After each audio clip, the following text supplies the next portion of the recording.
Shana Tova, everyone. On Slichot, the Israeli artist Maya Raviv was with our community, and she said something that really resonated with me. There has to be a difference between what happened to us and who we are. I think part of what she was talking about was Israel and the post-October 7th psyche. But I felt this as an American Jew too, because it feels like a lot has been happening to us this past year, and sometimes it can be difficult to remember who we are. There are plenty of reasons that can explain why it feels like a lot is happening to us, but one stands out for me. In the past 10 years, the way that we consume information has drastically changed. Nearly as many Americans get their news directly from social media as from reading news articles. The internet has become the public town square, but it's full of glitches that have been documented by experts, from child psychologists to political scientists who study the health of public discourse. All of that means you've probably noticed a pattern that surfaces whenever there's a major news event. Within hours of an event, the story quickly features all of the glitches of our online informational ecosystem. Politicians put out their predictable statements on social media, statements that run the gamut from bland to explosive. Extremists jump to crazy conclusions or post conspiracy theories. Some do this to destabilize, like the anarchists who shot presidents and princes in the early 20th century, while others do this because they know extreme posts go viral, driving clicks and allowing them to monetize their profiles. Our online ecosystem is devoid of thoughtful or nuanced discussion. Offline, however, I have noticed a completely different experience. In conversations with friends, with family and members of this congregation across the political spectrum, major news events often spark nuanced and complex conversations. In person, we can learn something that we don't expect. In person, we can admit to our own uncertainties and mixed feelings. In person, we can disagree without canceling each other, because the relationship with family, friends, and colleagues is more important than the politics. For our community, nowhere has this been more pronounced than with Israel. Our one small Jewish state has been on the front page of the newspaper nearly every single day this past year, often at the expense of other conflicts and newsworthy issues, both here at home and around the world. For many of us, it can feel utterly exhausting. Our identity, who we are, is now mired in this polarized ecosystem. Sometimes it feels like we're getting squeezed in a system that rewards pitting people against each other because that's what gets the most views, and that's what makes people come back to the internet. The various ways that we're being talked about in the polarized online universe is what is happening to us, but it is not who we are. I'm guessing that over the next year, our information systems and news cycles aren't going to somehow radically change. So I want to propose that our job this coming year is to take all the anxiety about what is happening to us and turn it to remembering who we are, to define ourselves proudly and clearly. Our job is to make this new year a year of tshuva, a year of turning away from the things that distract us and towards the things we have agency over, and a year of returning to the heart and the soul of our tradition. This morning, I'd like to share an antidote to the divisiveness and polarization that have become unwelcome staples of our political and social discourse. The antidote is simple. It's in the names of our people that we've been called throughout the ages. So if you ever find yourself forgetting what it means to be Jewish in the onslaught of the information age, you can come back to these three words: Israel, Hebrew, and Jew. Let's start with Israel. The word Israel doesn't just refer to the Jewish state. It's a fundamental name of our people, and from the Torah's perspective, it means God wrestlers. The name comes from the moment in Genesis when Jacob, right before encountering his estranged brother Esau, wrestles with some sort of figure. The text is unclear, calling the figure wrestling with Jacob an ish, or a man. But when the figure blesses Jacob, he calls him Yisrael and says, quote, "You have wrestled with beings divine and human." Our tradition offers multiple interpretations and disagreements about what or whom Jacob wrestled, but I tend to land on this. Jacob actually wrestled with himself. He wrestled with the complexity of being a human being. Jacob is a complicated character. He is admirable in many ways, but he is also a flawed person.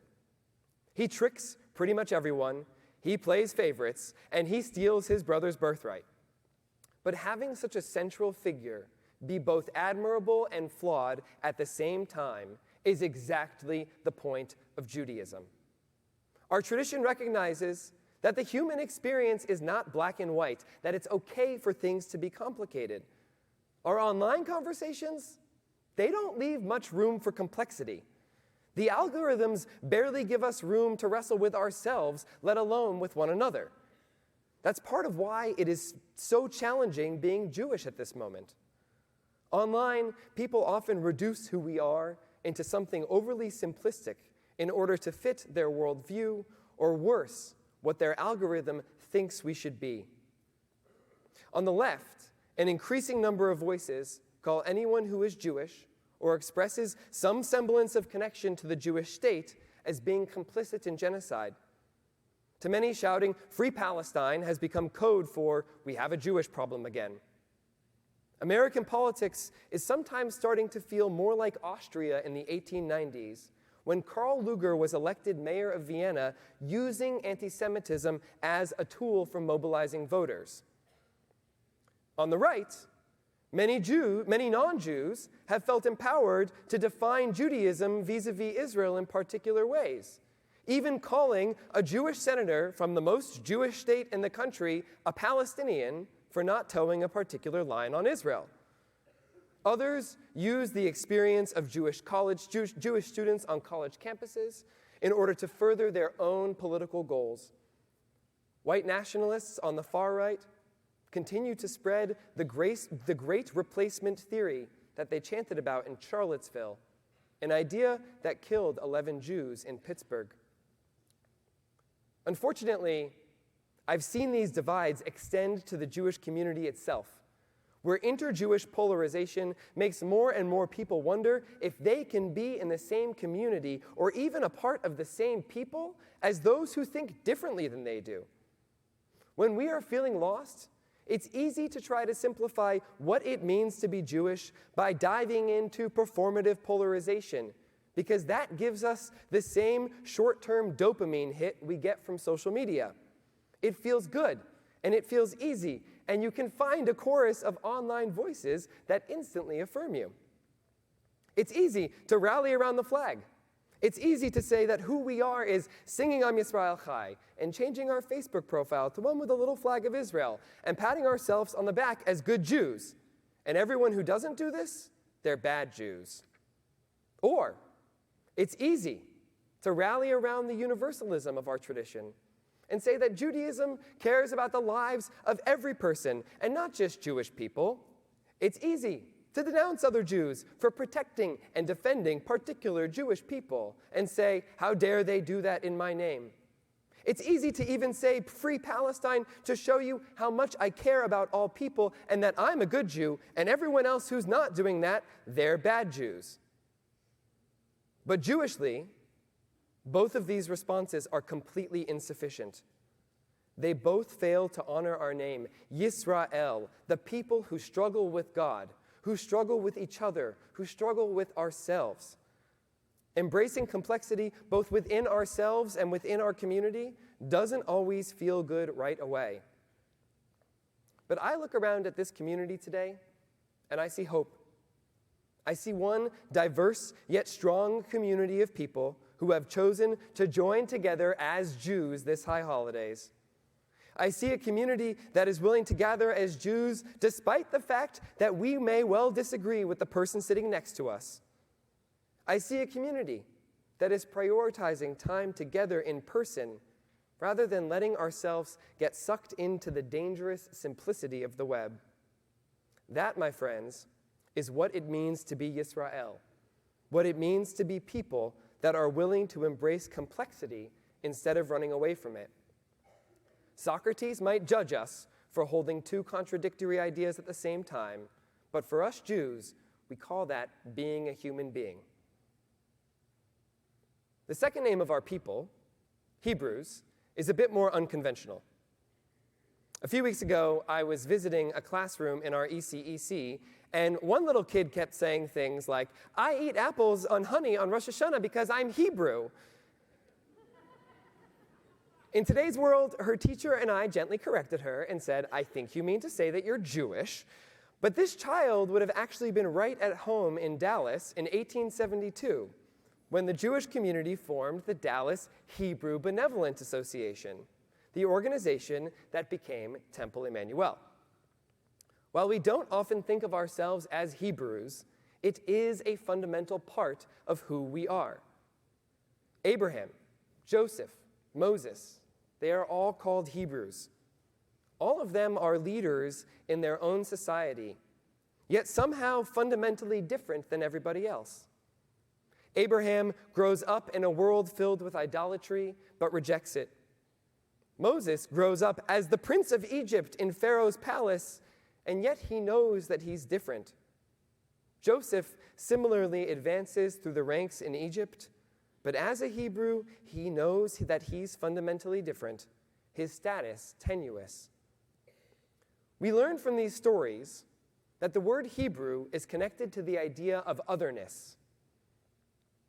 Throughout history, whenever there have been societies that have embraced or been comfortable with otherness, Jews have been able to thrive in those societies, and so have those societies. When those societies turn on the other, they usually have one fleeting moment of greatness followed by a precipitous decline. That's part of why our tradition reminds us 36 times in the Torah to remember that we were strangers in a strange land. While human beings have long struggled with otherness and xenophobia, the internet heightens our distrust in a whole new way. As Jonathan Haidt points out in his book, The Anxious Generation, in-person conversations have particular features. They're embodied, meaning we use our bodies to communicate with each other. They're synchronous, which means they happen at the same time. They involve primarily one-to-one or one-to-several communication, and they take place within communities that have a high bar for entry and exit.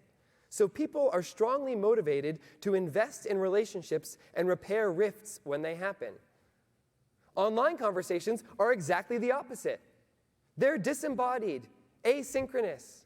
They're primarily one-to-many communications, and communities have a low bar for entry and exit. If you don't like what someone's saying online, you block them. The more time we spend online, the more kids and adults alike lose the ability to manage relationships and emotions. We forget what it's like to see the other as a real, embodied human being with real, embodied human feelings. On the internet, it is nearly impossible to recognize the face of the other, and that detachment is spilling into real life too. For the 20th century French Jewish philosopher Emanu-El Levinas, otherness is the point of religion and the point of God. Religion is our attempt to overcome this fear of the other, to recognize in the face of another human being that that person should not be viewed as a threat, but rather a person that is just different from you, a person that, like you, is just trying to live their lives. So as Hebrews, when we encounter a world in which people start delegitimizing and dehumanizing each other, treating others as strangers, or arguing that laws should apply to some people in this way, but not others in the same way, we start with our otherness. We know what that feels like. In our polarizing time, we need to remember that our obligation to treat the other with respect and dignity extends to not only those who come from a different culture or different society, but also to those who may be on the other side of the political divide. We remind people, as Levinas said, that the whole point of religion is peace with the other. Now to our third name, a name that I would suggest is the ikar, or the essence of who we are as Jews. It comes from the word Jewish itself. The aforementioned Jacob was obsessed with his wife Rachel, but that obsession created a tragic character of her sister Leah, always wanting, deeply unloved. Leah articulates this in the three names that she chooses for her first three children, all of which reflect her bitterness, until finally she gets to her fourth son, Judah, and says, "This time I will just be grateful to God," so she called him Judah. To be from the tribe of Judah, or as we like to say in English, to be a Jew, means to be grateful. Our rabbis built gratitude into our tradition, instructing our first words of each day to be modeh ani, I am grateful, that no matter what is going on in the world around us, it is essential to begin our day by counting our blessings, to acknowledge that our soul has been restored to us in the morning, and that we each have an opportunity of a new day to return to who we are. Our tradition understands each day as a chance to start over, to figure out how to make the best of the world that we wake up to that morning. When the world feels broken, this gets even more important. Our rabbis and sages understood that it's easy to say modeh ani on the easy days, but it is something else entirely on those awful days. About 15 years ago, a gay Israeli couple approached Temple Emanu-El because they had hired a surrogate and were having a baby in Texas. Because the surrogacy process might leave the Jewish status of the child unclear, they asked Rabbi Robbins if she could take the baby to the mikvah. So she officially converted the baby, ensuring clear Jewish status. Since then, legal changes, both here in America and in Israel, have meant that more and more gay Israeli men end up with surrogates in the United States. It's a great honor for our synagogue to have this point of connection with these young, hopeful couples as they build their families, and usually for the first time in their lives, connect with a Judaism that is genuine and authentic and accepts them for who they are. This summer, we were connected with a couple who had their baby via surrogacy in Longview. When I met them, the couple shared with me their story. One of them grew up on Kibbutz Be'eri, and they were living there on October 7th. When we took the baby girl to the mikvah, Saba and Safta and the two Abbas were in tears, still grasping how awful it was for them that day on the kibbutz, how grateful they were not to be among the families with children still being held hostage. They gave their little baby girl a classic Israeli name, Sunny,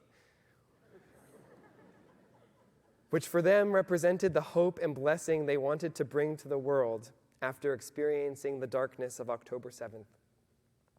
And at 5:23 p.m., right at the end of the conversion ceremony we had back here at Temple, an alarm went off on one of their phones. I looked quizzically and saw one of the guys pause for a moment. He then looked up and said, "We were rescued at 5:23 p.m. that day, so every day since then, no matter where I am, I pause to say thank you." That's the essence of Judaism. That's finding a difference between what happened to us and who we are. There's a teaching that I love from Rabbi Yisrael Salanter, a 19th century Hasidic rabbi. He taught that when he was a young man, he wanted to try and change the world. But he realized over time that he couldn't try to change the world if he didn't first change his city. And then he realized he couldn't change his city if he didn't first change himself. My friends, as we begin this new year, there is a lot that we might want to change about the world. I'd like all of the hostages to be released immediately. I'd like Jews and Arabs and Palestinians and Israelis to live side by side in peace. I'd like for our online public square to reflect the nuance of our in-person conversations so that we might find information unifying again instead of being disunifying. But I also know that all of that starts by looking inward, by thinking about tshuva as turning ourselves toward our home. May this be a year of coming home to our tradition, to Judaism. May it be a year of embracing the struggle within ourselves and our world, instead of posting or consuming information for the easy dopamine hits. May it be a year of understanding the other and seeing them as a real face on a real human being with real human feelings. I'm not sure how the world is going to feel this time next year, and I don't know what's going to happen to us. That is out of our control. But no matter what, may it be a year in which we focus on gratitude. May it be a year of seeing each day as a chance to restart and take responsibility for how we can respond to the world around us, because that is all we can do, and that is what it means to be Jewish. Shana Tova.